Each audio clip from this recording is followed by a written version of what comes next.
राधे दोस्तों, जय श्री कृष्णा। आप सभी को करवा चौथ व्रत की ढेर सारी शुभकामनाएं। माता पार्वती और भगवान भोलेनाथ की कृपा आप और आपके अमर सुहाग पर हमेशा बनी रहे। आज की वीडियो में हम करवा चौथ की पूजा विधि के बारे में जानने वाले हैं। तो चलिए वीडियो शुरू करते हैं। आप वीडियो को लास्ट तक देखना जिससे कि आपको संपूर्ण जानकारी समझ में आए। तो जिस जगह पर आपको पूजा करनी है उस जगह को अच्छे से साफ सुथरा कर लेंगे सबसे पहले। फिर एक चौकी लगाकर लाल रंग का वस्त्र बिछा लेंगे। चौकी के ऊपर हम अक्षत का आसन दे करके, आपके पास अगर फोटो है करवा चौथ की या फिर कैलेंडर है तो आप दीवार पर चिपका लीजिएगा। फोटो है तो इस तरह से विराजित कर लीजिएगा। इसके बाद में देखिए हमें करवा लेना है। जो मिट्टी का करवा आता है वह करवा हमें लेना है और करवे के कंठ पर हम मोली बांध देंगे। ऐसे खाली नहीं रखेंगे, मोली बांध देंगे। और जो इसके टूंटी वाला जो करवा आता है, ये इसके जो टूंटी है इसको कई जगह तो सीख के आती हैं उनसे बंद किया जाता है।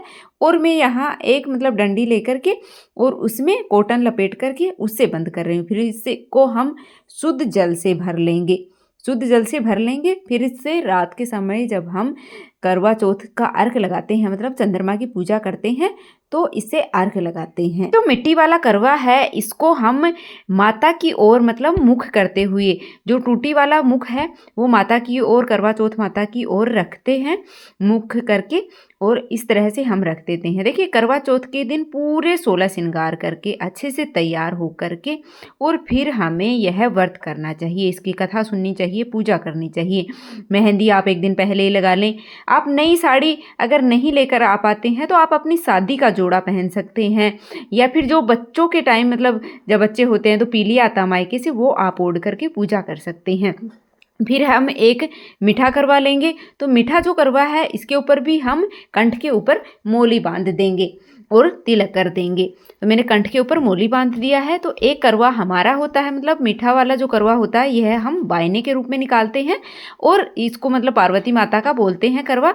और जो ये टूटी वाला करवा है इसे हम अर्घ लगाते हैं चंद्रमा को। फिर हम कलश की स्थापना करेंगे। तो कलश की स्थापना के लिए मैंने अक्षत का आसन दे करके और चावल की ढेरी पर एक तांबे का कलश है वो विराजित कर लिया है। कलश के अंदर हम सिक्का, सुपारी, लौंग, इलायची, 5 चीज़ें अक्षत पुष्प, कोई भी 5 चीज़ें हैं वो आप इसके अंदर डाल सकते हैं। हल्दी की गांठ नहीं है तो फिर आप चुटकी भर हल्दी भी कलश के अंदर डाल सकते हैं। इसके बाद में हम पंचपल्लव लगाएंगे। तो आप आम के या फिर अशोक के 5 पत्ते लेकर के और आप इसके अंदर है वो लगा दीजिएगा। पत्तों के ऊपर हमने यहाँ पर तिलक कर लिया है। आप हल्दी से, कुमकुम से पत्तों को है वो तिलक कर लें। हम यहाँ पर दीप कलश की स्थापना करेंगे। और देखिए मैं संपूर्ण जानकारी है वो आपको बता रही हूँ। अगर आपके यहाँ कलश की स्थापना नहीं की जाती है या फिर आप नहीं करना चाहते हैं, सिंपल तरीके से पूजन करना चाहते हैं, तो आप इस पार्ट को स्किप भी कर सकते हैं। आप ऐसे भी पूजा कर सकते हैं। फिर मैंने चावल की भरी हुई एक कटोरी है वो कलश के ऊपर रख दी है, या फिर आप कोई भी अनाज है वो इसके ऊपर रख दें। फिर एक शुद्ध देसी घी का दीप प्रज्वलित कर दिया है। तो मैंने यहाँ पर दीप कलश की स्थापना कर दी है। फिर हम हाथ जोड़ करके और करवा माता से हमारी पूजा में अगर कोई भूल चूक हो जाए तो उसके लिए क्षमा मांगते हैं और हमारी पूजा को स्वीकार करने के लिए प्रार्थना करते हैं कि आज मैं आपकी पूजा कर रही हूँ तो मेरे से भूल चूक हो जाए तो मुझे क्षमा करें।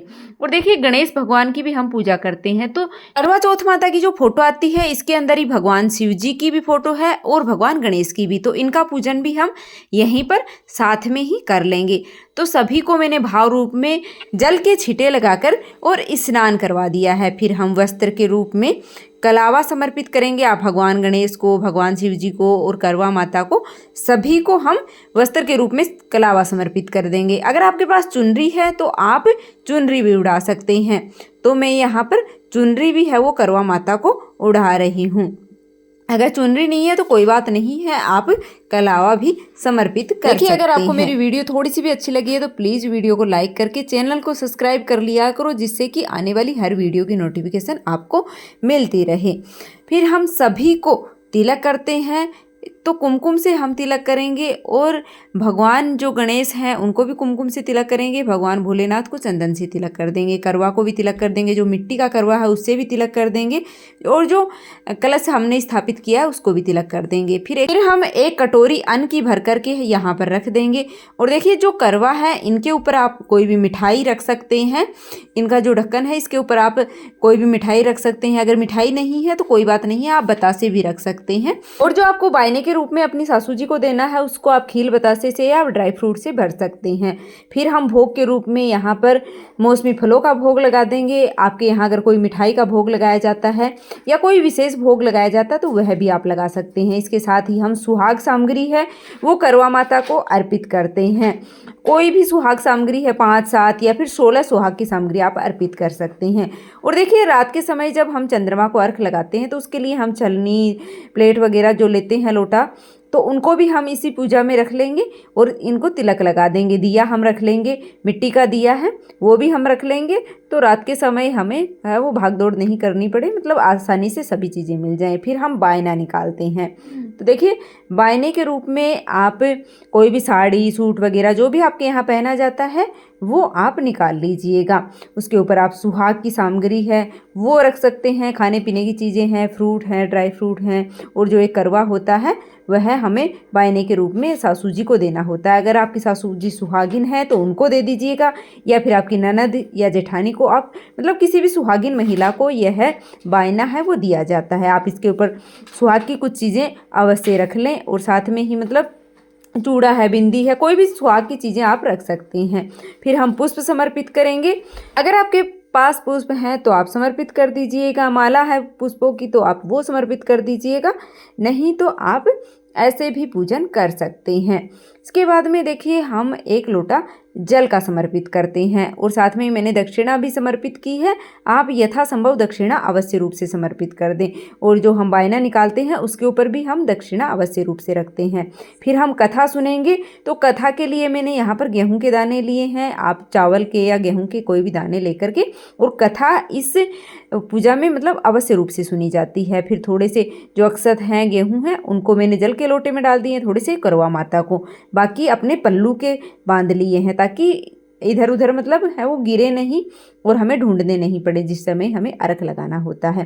फिर ये जल का लोटा है, जब हम दोपहर के समय कथा सुनते हैं तो सूर्य देवता को अर्घ लगाते हैं, और जो करवे में जल है उससे हम शाम को अर्घ लगाते हैं। फिर हम आरती करेंगे, तो बहुत ही प्रेम पूर्वक हम भगवान गणेश, भगवान शिव जी और करवा माता को, मतलब करवा माता है जो पार्वती माता का ही रूप है, तो हम पार्वती माता की आरती कर लेंगे। सभी की हम प्रेम पूर्वक आरती करेंगे, या फिर आप 5 या 7 बार क्लॉकवाइज घुमा करके भी आरती कर सकते हैं। तो इस तरीके से सरल तरीके से मतलब यह पूजन होता है। और फिर देखिए हम जो बायना निकालते हैं उसको मिनसते हैं, ऐसे मतलब बायना है वो नहीं दिया जाता है।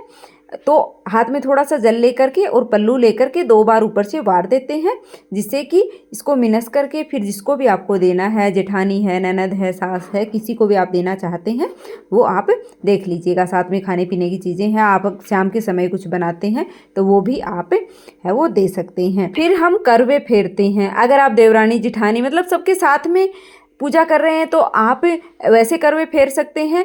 अगर आप अकेले पूजा कर रहे हैं तो आप इस तरह से मतलब दोनों हाथों को इस तरह से घुमा करके भी आप है वो, जैसा वीडियो में आपको दिख रहा है उस तरह से आप 7 बार घुमा करके, फिर आपका जिस जगह पर करवा है उस जगह पर पार्वती माता करवा जाएगा और आपका दूसरी साइड चला जाएगा। इस तरह से करवा फेरना है।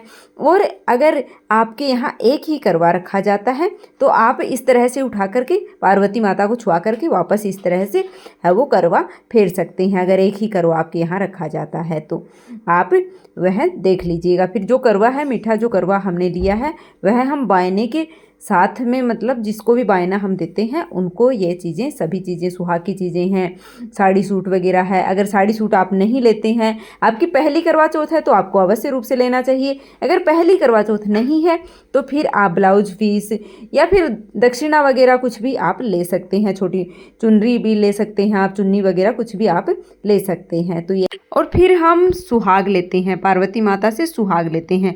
सुहाग का यह व्रत होता है तो इस दिन सुहाग लेना मतलब ज़रूरी होता है। तो पार्वती माता से सुहाग लेते हैं। आप अपनी जो शादी का सिंदूरा है उससे भी आप सुहाग ले सकते हैं, या फिर जिससे भी आप मांग लगाते हैं, मांग भरते हैं मतलब सिंदूर लगाते हैं, उससे आप सुहाग ले सकते हैं। तो इस तरह से जो सिंदूरा होता है उसको माता की सिंदूर भरनी होती है, पहले माता को सिंदूर लगाना होता है। तो जितनी बार आप माता को सिंदूर लगाते हैं उतनी ही बार फिर आपको भी सुहाग लेना होता है।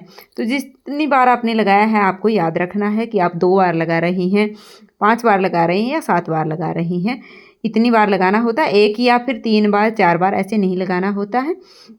तो जितनी बार आपने लगाया है 5 बार, 7 बार, 2 बार, तो फिर आप माता की मांग से लेकर के और सिंदूर अपने माथे में लगा लीजिएगा, जिसे सुहाग लेना कहते हैं। तो यह आपको अवश्य रूप से करना है, आज के दिन सुहाग का व्रत होता है। फिर हम हाथ जोड़ करके अगर हमसे कोई पूजा में कमी रही है या भूल चूक हुई है तो उसके लिए क्षमा प्रार्थना कर लेंगे। तो इस तरह से हमारी करवा चौथ की पूजा है वो पूर्ण हो जाती है।